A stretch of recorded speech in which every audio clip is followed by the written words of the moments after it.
sapin. Autre symbole de Noël, les sapins, bien sûr. Il s'en vend 6 millions chaque année en France.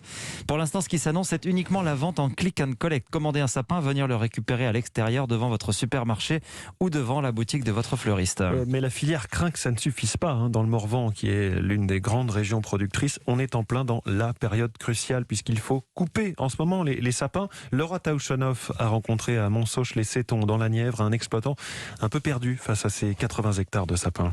Là, par exemple, ça part autour de Reims. Des centaines de sapins déjà prêts dans leur filet et superposés sur une palette. Bizarrement, on est prêt en fait. Mais bon, en attendant, on espère que les palettes resteront pas sur le quai. Jean-Christophe Bonneron, un producteur du Morvan, attend le feu vert du gouvernement pour livrer les supermarchés, limités pour l'instant aux produits de première nécessité. C'est compliqué parce qu'en fait, on attend toujours le décret pour avoir l'autorisation de vendre. Donc il y a des clients qui sont un peu frileux. On va essayer de faire un peu de chiffres, mais je vous cache pas qu'on est quand même inquiet. Cette dérogation ne suffira pas à compenser l'arrêt de l'événementiel. Les grands salons sont annulés, les hôtels ne décorent pas tous leurs entrées cette année et le sylviculteur perd au moins 15% de chiffre d'affaires. On fait notre chiffre d'affaires sur un mois.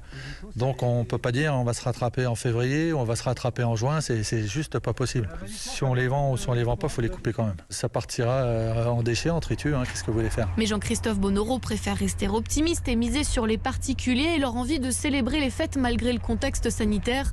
Il tentera d'écouler ses stocks jusqu'à la veille de Noël s'il le faut. Voilà, les producteurs de sapins qui attendent un décret pour obtenir cette dérogation. On en parle à 5h40 avec un autre producteur, Frédéric Naudet. Il est le président de l'association française du sapin de Noël naturel.